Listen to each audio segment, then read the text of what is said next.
Thank you for tuning in to Faith Connection. Karibuni, asanteni sana kwa kuwa pamoja nasi kwenye uhusiano wa imani. Gracias por sintonizarnos en la conexión de fe. Faith connection ప్రోగ్రామ్కి మిమ్మల్ని ప్రేమతో ఆహ్వానిస్తూ ఉన్నాము. మీ విశ్వాసము దేవునిలో ఉండాలని కోరుచున్నాము. Faith connection ద్వారాగా దేవుని వాక్యాన్ని వీక్షిస్తున్న మీ అందరూ కూడా ప్రభువైన యేసుక్రీస్తు నామములో కల్వారి బ్యాప్టిస్ట్ సంఘం చెన్నైలో ఉన్న సంఘం తరపున మీ అందరికీ కూడా మా హృదయపూర్వకమైన వందనాలు తెలియజేస్తున్నాం. ఈ టీవీ ప్రోగ్రాం ద్వారాగా దేవుని వాక్యం ద్వారాగా ప్రపంచంలో ఉన్న తెలుగు వారందరూ కూడా దీవింపబడుతున్నారు. చాలామంది ఫోన్స్ ద్వారాగా ఈమెయిల్స్ ద్వారాగా తన ప్రార్థన అంశాన్ని మాకు తెలియపరిచారు. అనేకుల కొరకు ప్రార్థన చేసి కృప, వేల కొలది ప్రజలకు దేవుని వాక్యమును చెప్పే కృప దేవుడిచ్చాడు. ఈరోజు కూడా ఈ ఉదయకాలం కూడా దేవుని గుణాదిశయాల గురించి, యేసు ప్రభు గుణం ఎలాంటిది, ఆ దేవాతి దేవుని గుణం ఎలాంటిది, the character of Jesus Christ, ఆయన గుణం ఎలాంటిది, ఆయన సుగుణం ఎలాంటిది అనేసి కొన్ని అంశాలను మీకు చెప్పి నేను ప్రార్థన చేయాలని ఆశపడుతున్నాను. ప్రార్థన చేసుకుందాం. పరిశుద్ధుడా, ప్రేమగల తండ్రి, నీకు స్తోత్రాలు. నీవు నమ్మదగిన వాడివి, నువ్వు ఆశ్చర్యకరుడు, ఆలోచనకర్త ప్రభువా. ఈ టీవీ ప్రోగ్రాం ద్వారా ప్రభువా అనేకులకి వాక్యం చెప్పే కృపను మా సంఘానికి దయచేసావు. ఈ టీవీ ప్రోగ్రాం ద్వారాగా మేలు పొందుతున్న, దీవెన పొందుతున్న ప్రభువా, స్వస్థత పొందుతున్న ప్రభువా, ప్రతి కుటుంబాన్ని దీవించమని ప్రార్థన చేయుచున్నా. నీ కృపలతో కాచి కాపాడమని గొప్ప దేవుడవు, రక్షకుడు, మహిమా స్వరూపమైన యేసుక్రీస్తు నామములో అడిగి వేడుకుంటున్నాము తండ్రి, ఆమేన్. మన పిల్లలకు అబ్బాయికి అమ్మాయిని చూసేటప్పుడు ఏమని అడుగుతాం? అబ్బాయి బాగున్నాడా, అబ్బాయి మంచిగా సంపాదిస్తున్నాడా, అబ్బాయి మంచి ఉద్యోగంలో ఉన్నాడా అని చూస్తారు అబ్బాయికి. కానీ అమ్మాయి దగ్గర వచ్చిన తర్వాత ఏం జరుగుతుంది? అమ్మాయికి గుణం మంచిదేనా, అమ్మాయి క్యారెక్టర్ మంచిదేనా, అమ్మాయి మంచిగా ఉంటుందా, వాళ్ళ నాన్న ఎలాగా, వాళ్ళ అమ్మ ఎలాగా, ఆ అమ్మాయి గుణం ఎలాంటిది అనేసి చూస్తారు కదా. కానీ కొందరైతే గుణం ఎట్టున్నా పర్వాలేదండి, డబ్బులు ఇస్తే చాలు అంటారు. కొందరు గుణం కాదు, డబ్బులు కాదు, అందంగా ఉంటే చాలండి, అమ్మాయి అందంగా ఉండాలి, ఎర్రగా బుర్రగా ఉండాలండి, ఐశ్వర్యరాయలాగా ఉండాలండి అని అడుగుతారు. కానీ దేవుని గుణం ఏంది? దేవుని గుణాన్ని గురించి మనం చూస్తే రోమాపత్రిక 11:26 చూస్తే అక్కడ ఈజ్ ఎ డెలివరర్ అని రాయబడింది ఒక మాట. అంటే విడిపించువాడు. ఆయన విడిపించే గుణం ఆయనది. చెరసాల్లో ఉంటే విడిపిస్తాడు ఆయన, బంధకాల్లో ఉంటే విడిపిస్తాడు. ఎలాంటి చెరసాల? పాపం అనే చెరసాల. హల్లెలూయా. చాలామంది జైల్లో ఉంటే పర్వాలేదు అనుకుంటారు, జైల్లో వెళ్ళిన తర్వాతే చాలామంది కష్టపడతారు. చూసారు తెలంగాణలో ఇప్పుడు ఒక చెరసాల ఉంది, అక్కడ 500 రూపాయలు కడితే అక్కడ ఒక రోజంతా ఉంచుతారు. జైలు డ్రెస్ ఇస్తారు, ఖైదీ డ్రెస్ ఇస్తారు, ఖైదీలకు పెట్టి భోజనం పెడతారు. ఆ ఎక్స్పీరియన్స్ ఇద్దరు అక్కడ హైదరాబాద్లో కంప్యూటర్ సాఫ్ట్వేర్ ఉన్న ఇంజనీర్ ఇద్దరు వెళ్ళారు, సరదాగా ఉండి వచ్చారు మరుసటి రోజు. అలాగని మరుసటి రోజు ముగ్గురు వెళ్ళారు. ముగ్గురులో ఒకడు రాత్రి భయపడి అమ్మో నన్ను కాపాడని, నన్ను విడిచిపెట్టని పారిపోయాడంటే వార్తలు చూసినప్పుడు ఆశ్చర్యపడ్డాను. వీళ్ళు తప్పు చేయలేదు, దొంగతనం చేయలేదు, దోపిడీ చేయలేదు, కానీ చెరసాల అనుభవం ఉండాలని ఆశపడి వెళ్ళారు. కానీ ఉండలేకపోయారు. చాలా కష్టం, చెరసాల్లో ఉండడం చాలా కష్టం. 2 రోజుల ముందు తమిళనాడు కోయంబత్తూరులో ఒక ఖైదీ ఉన్నాడు, గుండె నొప్పితో చనిపోయాడు. అలాగనే తమిళనాడు చెన్నైలో ఒక అబ్బాయి హత్య చేసుకుని చనిపోయాడని వార్తలు చూస్తున్నాం. చెరసాల్లో, అమెరికా దేశంలో చెరసాల్లో ఉండడం చాలా కష్టం. దొంగతనాలు, దోపిడితనాలు, చంపేస్తారు. చాలా భయంకరమైన కార్యాలు జరుగుతున్నాయి. దేవుని గుణం, యేసు ప్రభుని గుణం ఏంటంటే విడిపిస్తాడు ఆయన. చీకటిలో నుంచి విడిపిస్తాడు ఆయన, బంధకాల నుంచి విడిపిస్తాడు. చీకటి అంటే తాగుడు, తాగి తాగి తాగి భార్య తెలీదు, పిల్లలు తెలీదు, అలా వీధుల్లో పడిపోయి, బయటపడిపోయి, కుక్కల్లాగా నక్కల్లాగా వీధుల్లో పడిపోయి, పందిల్లాగా పడిపోయి, ఇంటికి రాకుండా, భార్య అన్నం తినదా, పిల్లలు అన్నం తినరా, వాళ్ళు ఎలా ఉన్నారని చూడకుండా తన జీవితాన్ని పాడు చేసుకున్న నా సహోదరుడా, నా సహోదరి, నా తండ్రి, నా సహోదరుడా, దేవుడు చెప్తున్నాడు నిన్ను విడిపిస్తాడు ఆయన. Is a deliverer. ఆయన గుణం విడిపించేవాడు. బంధకాల్లో ఉన్న వాళ్ళని విడిపిస్తాడు, మశానములో ఉన్నాడు ఒక అబ్బాయి, భయంకరమైన సమాధి తోటలో ఉన్నాడు ఒక యవనస్తుడు.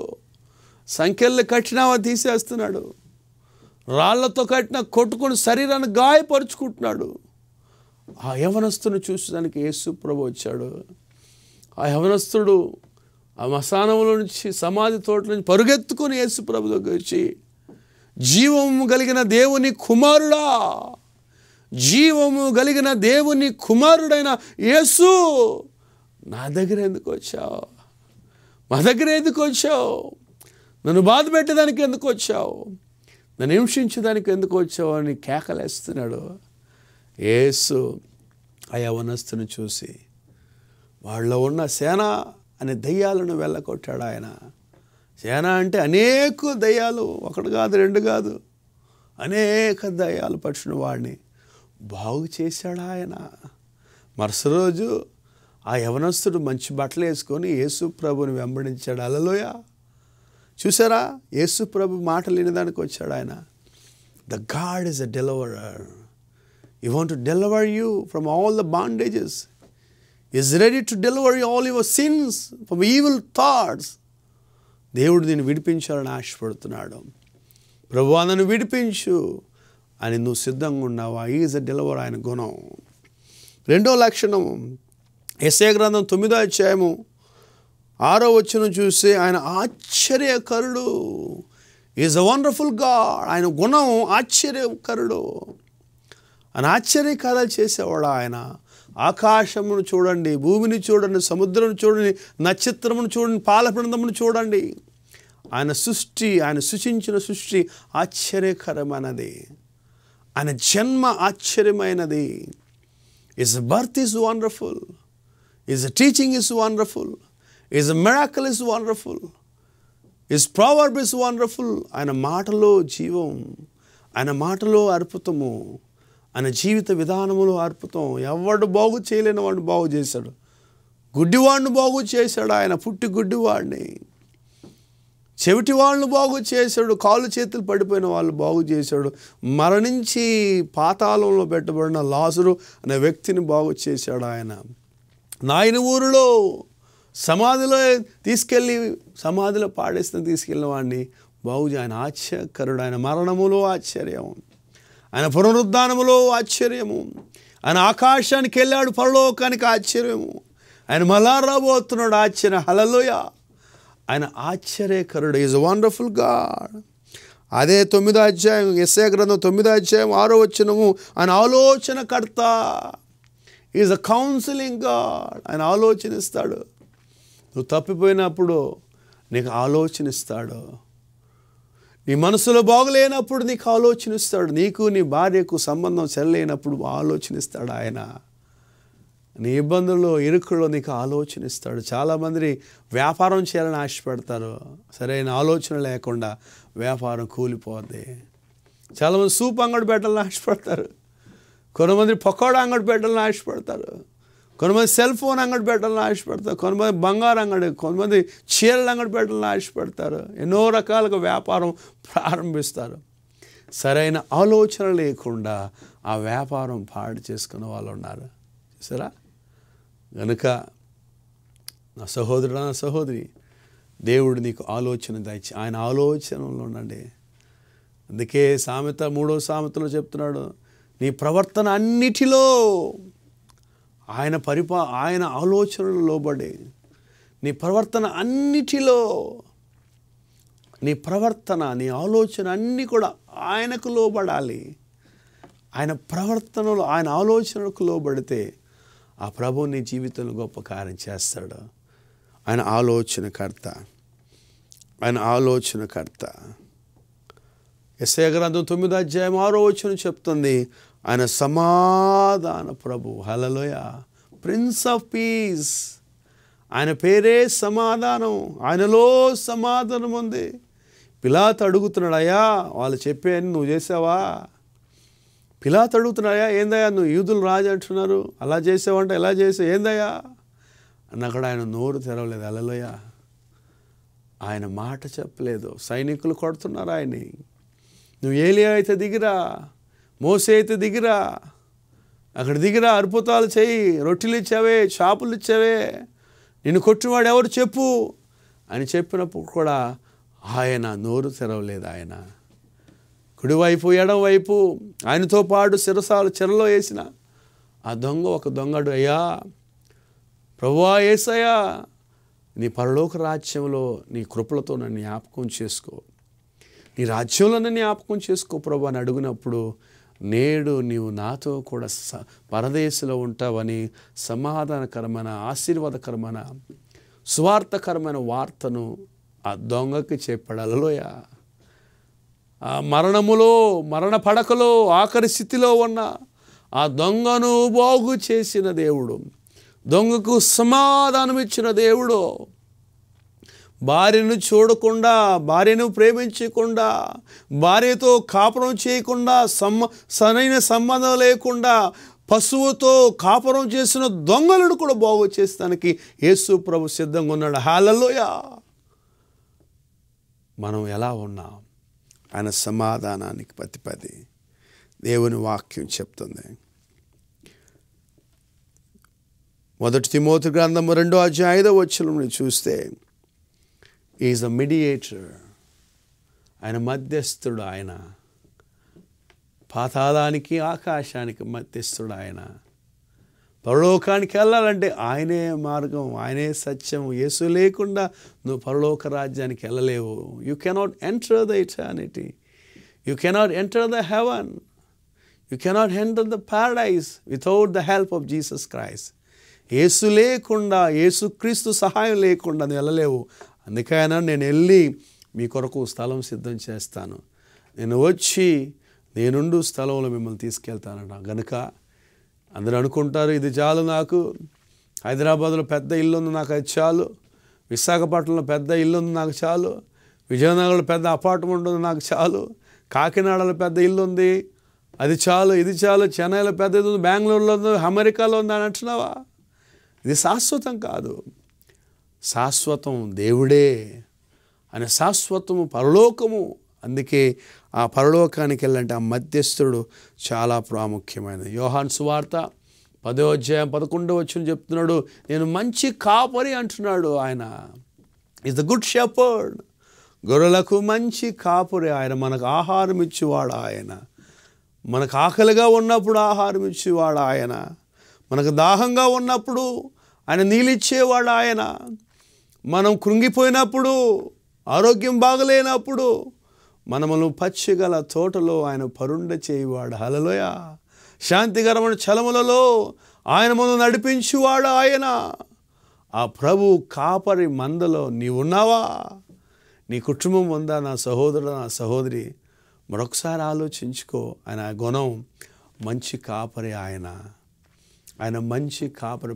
చాలా కాలానికి ముందుగా ఒక పాట పాడేవాళ్ళు, నాకు చాలా ఇష్టమైన పాట.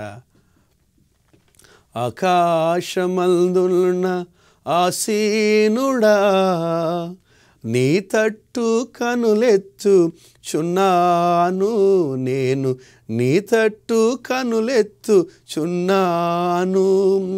కరుణించుమా యేసు కాపాడుమా, నీ తట్టు కనులెత్తు చున్నాను నేను, నీ తట్టు కనులెత్తు చున్నాను. గాయముందిన గొర్రెను నేను, బాగు చేయుమా పరమ వైద్యుడా. గాయముందిన గొర్రెను నేను, బాగు చేయుమా పరమ వైద్యుడా. కరుణించుమా యేసు కాపాడుమా, నీ తట్టు కనులెత్తుచున్నాను నేను, నీ తట్టు కనులెత్తుచున్నా. హల్లెలూయా. ఆయన గొర్రెలకు మంచి కాపరి. ఆ కాపరి మందలను ఉన్నావా? దావీదు చెప్తున్న యెహోవా నా కాపరి అంటున్నాడు ఆయన. యేసు ప్రభు అంటున్నాడు, గొర్రెలకు నేను మంచి కాపరి అంటున్నాడు ఆయన. 2 పేతురు రాసిన పత్రిక 2:20 చెప్తుంది, ఐఎమ్ సేవియర్, నేను రక్షకుడిని అంటున్నాడు ఆయన. యేసు అనగా రక్షకుడు అని అర్థం. యేసు అనగా రక్షకుడు. తన ప్రజలను తన పాపముల నుంచి రక్షించువాడు. ఇమ్మానేలనగా దేవుడు మనకు తోడుగా ఉన్నాడు. ఆయన రక్షించువాడు. ఆయన రక్షించి విడిచిపెట్టేవాడు కాదు. ఆయన నీకు తోడుగా ఉండేవాడు. ఆయన పోలీసు వారిని రక్షణ భటులు అంటారు, కానీ ఆ పోలీసు వాళ్ళ ద్వారా కూడా మనకు కాపుదల లేదు. ప్రభుత్వం ద్వారా కూడా మనకు కాపుదల లేదు. మన చుట్టుపక్కల ఉన్న వాళ్ళకు కూడా కాపుదల లేదు. బెంగళూరులో 2 రోజుల ముందు పెద్ద భవనం ఒకటి కూలిపోయి అక్కడ పని చేస్తున్న 2 చనిపోయారు. ఆ చుట్టుపక్కల వాళ్ళు కూడా చాలా ఆశ్చర్యం. కొత్తగా కట్టారు బిల్డింగ్, అది అకస్మాత్తు కూలిపోయింది. ఎప్పుడు ఏం జరుగుద్దో మనకు తెలియదు, ఎప్పుడు ఏమైపోతామో మనకు తెలియదు. ఆయన రక్షిస్తాడు. ఆయన పోయిన సంవత్సరం నవంబర్ నెల చెన్నైలో పెద్ద తుఫాను వచ్చింది. చెన్నై మునిగిపోయింది. చెన్నై భయంకరమైన పరిస్థితిలో ఉన్నది. లక్షాధికారులు, కోటీశ్వరులు అందరూ కూడా అన్నం లేకుండా, ఆకలి లేకుండా ప్రాణాపాయంతో ఉన్నారు. సౌత్ చెన్నై, నార్త్ చెన్నైలో అంతా కూడా అనేకులు ఇల్లు కోల్పోయారు. BMW, బెంజ్ కార్లు, ఇవన్నీ కూడా ఫోర్డ్ కార్లు ఇవన్నీ కూడా పాడైపోయి, ఈ వర్షంలో పాడైపోయి 10,000కి 20,000కి కొనుక్కుంటారా? ఎవరైనా తీసుకుంటారని వ్యాపారం చేసి ఎవరు తీసుకోలేదండి. నీ కారు నిన్ను కాపాడదు, నీ భవనం నిన్ను ఒక పెద్ద ఆఫీసర్ ఆయన అన్నాడు, నా సర్టిఫికేట్స్ అన్నీ పాడైపోయినాయండి. I lost all my certificates, I lost all my diplomas, academic reports అన్నీ పాడైపోయిందని చెప్తున్నాడు. మా అబ్బాయితో, మా జాక్ స్పెన్సర్ అబ్బాయితో చదువుతున్న పిల్లోడు ఫోటో పంపించాడు. జాక్ చూడరా మా ఇల్లు చూడరా ఎంత మునిగిపోయింది, చూస్తున్నావు కదా గ్రీన్ బిల్డింగ్ అదేరా మా ఇల్లు, చూడరా ఎంతవరకు నీళ్ళు వచ్చింది. మా కల్వారి ప్రార్థన తోట అని ఒక స్థలం ఉంది మాకు మద్రాసులో. అక్కడ చుట్టుపక్కల ఉన్న ఇల్లులన్నీ కూడా సుమారు 14 అడుగులు నీళ్ళు వచ్చేసింది. అందరూ కూడా పారిపోయారు. 2 వారాలు పారిపోయారు. చాలామంది మద్రాసులో తెలుగు వాళ్ళందరూ కూడా ఉదయగిరి, కాకినాడ అలానే వెళ్ళిపోయారు. ఎందుకంటే వర్షం, ప్రాణాపాయంలో. దేవుడు అంటున్నాడు, నేను రక్షిస్తాను.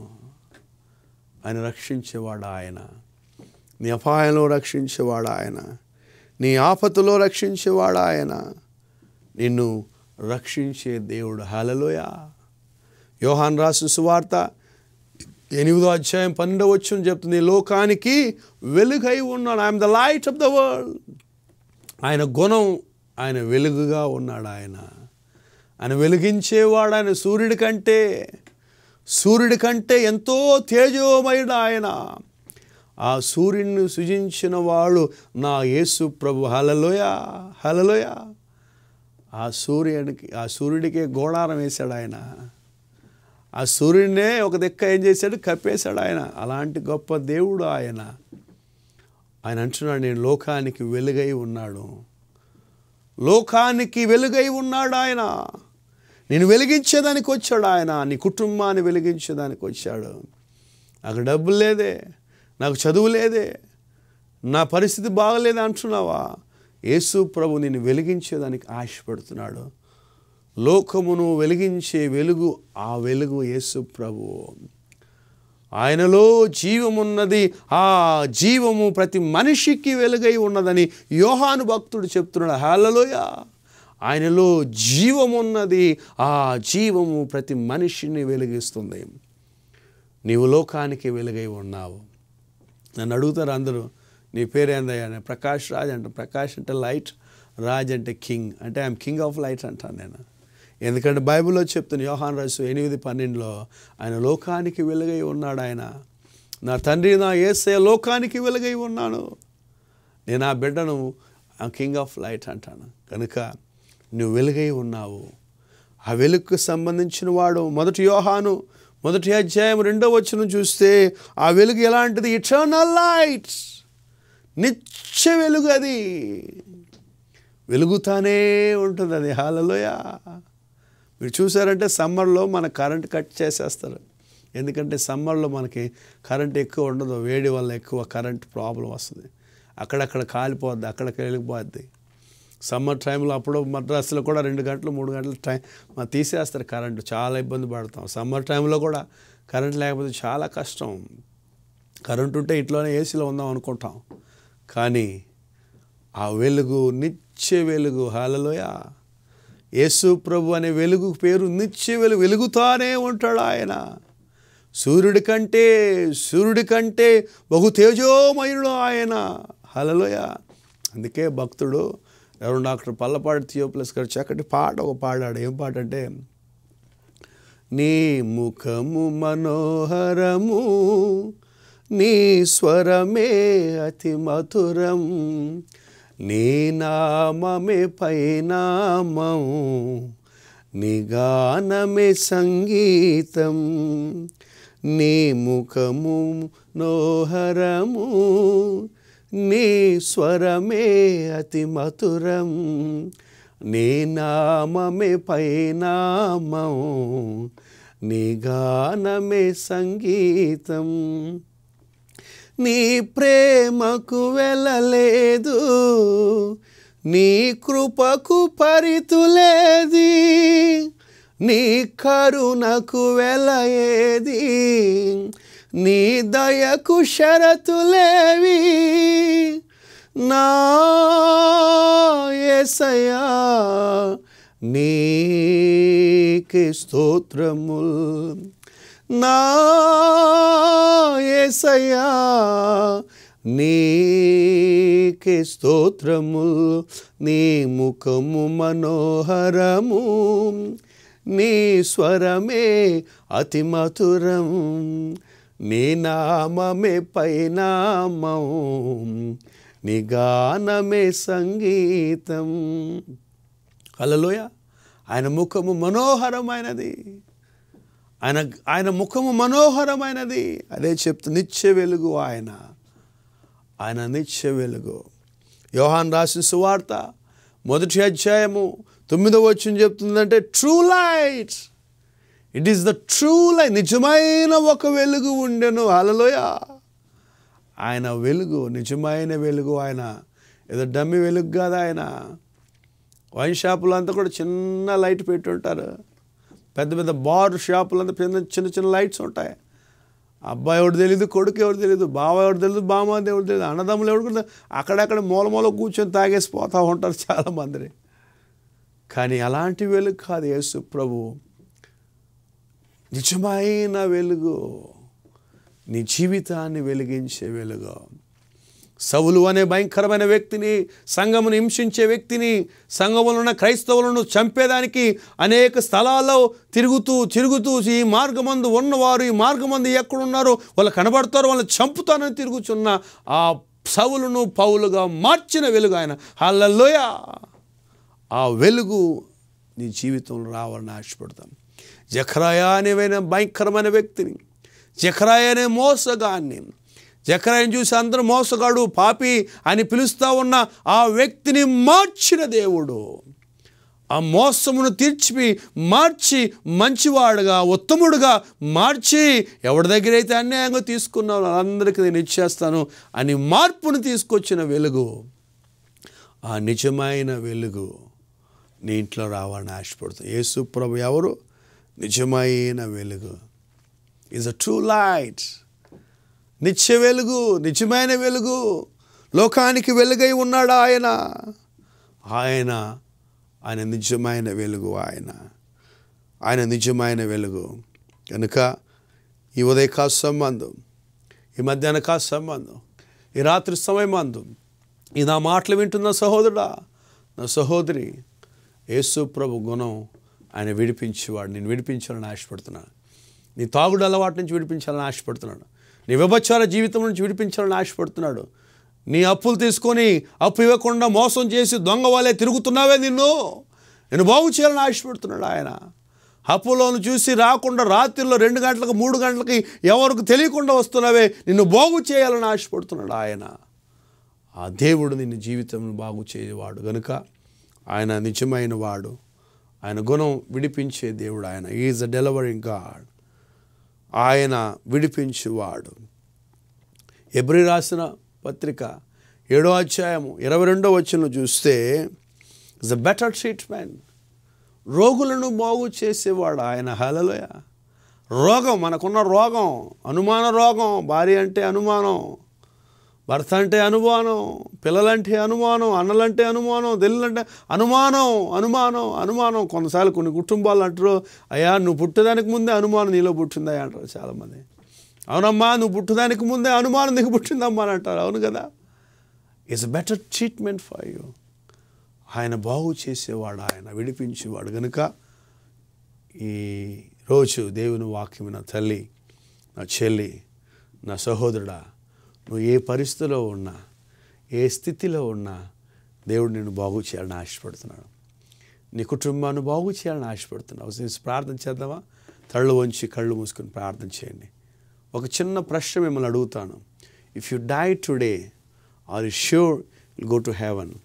ఈరోజు నువ్వు చనిపోతే నేను పరలోక రాజ్యానికి వెళ్తానని నీకు నమ్మకం ఉందా?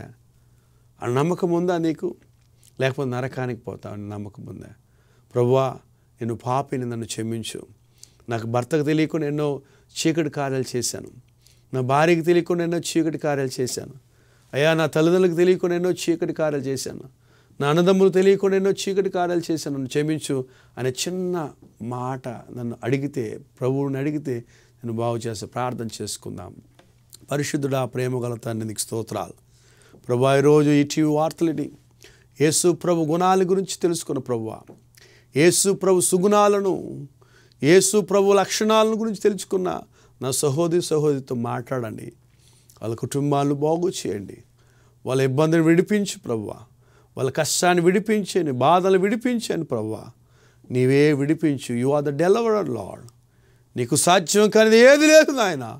నువ్వు సాధ్యపరిచే దేవుడు. సహాయం దయచేయమని, ఒక్కొక్కరిని రక్షించమని, వాళ్ళ జీవితాన్ని బాగు చేయమని యేసు నామమున అడిగి వేడుకుంటున్నాము తండ్రి. ఆమేన్. మన పరమ తండ్రి అయిన దేవుని యొక్క ప్రేమి, ప్రభువైన యేసుక్రీస్తు వారి కృపయు, పరిశుద్ధ ఆత్మను సావాసం కూర్చుని మనకి, మన కుటుంబానికి, ప్రభువా, ఈ టీవీ ప్రోగ్రాం వీక్షించిన ప్రతి ఒక్కరికి సదాకాలం తోడైను గాక. ఆమేన్. అందరికీ వందనాలమ్మా. దేవుడు మీ జీవితంలో గొప్ప కార్యం చేస్తాడు. యేసుప్రభు నమ్ముకోండి. యేసుప్రభు మీ జీవితంలో గొప్ప కార్యం చేస్తాడు. ఆయనలో జీవం ఉన్నది. ఆ జీవం ప్రతి మనిషికి వెలుగు ఉన్నది. ఎక్కడో చిన్న గ్రామంలో, చిన్న స్థలంలో, చిన్న కుటుంబంలో పుట్టి పెరిగిన నన్ను, ఆ 12 వయసులో మా నాన్న చనిపోయాడు.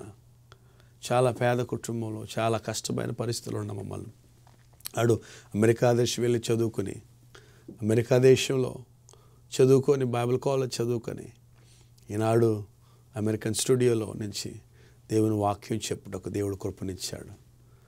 ఆ కృప నీ కూడా ఇవ్వాలని ఆశపడుతున్నాడు. దేవుడికి కులభేదం లేదు, యేసు ప్రభుకి మతభేదం లేదు, రంగుభేదం లేదు, జాతిపదం లేదు అని అందరికీ ప్రభువు అయినాడు. అందుకే దేవుడు మాకు ఇచ్చిన గొప్ప పరిచయం క్రైస్ట్ ఫర్ ఆల్. కనుక దేవుడు అందరికీ ప్రభువు అయినాడు. మీ జీవితాల్లో గొప్ప కార్యం చేస్తాడు. ప్రార్థన పూర్వకం రండి. మీకు ఏమైనా ప్రార్థన అవసరం ఉంటే రాయండి, మాకు ఫోన్ చేయండి. మీ కొరకు మేము గొప్ప కార్యం చేస్తా. మీ కొరకు ప్రార్థన చేయాలని ఆశపడుతున్నా. దేవుడును దీవించిన గాక. మరొకసారి మిమ్మల్ని అందరూ కలుసుకుంటా. మీ అందరికీ వందనాలు. ఫెయిత్ కనెక్షన్ ప్రోగ్రాంకు మిమ్మల్ని ప్రేమతో ఆహ్వానిస్తూ ఉన్నాము. మీ విశ్వాసము ప్రభువులో ఉండాలని కోరుచూ ఉన్నాము.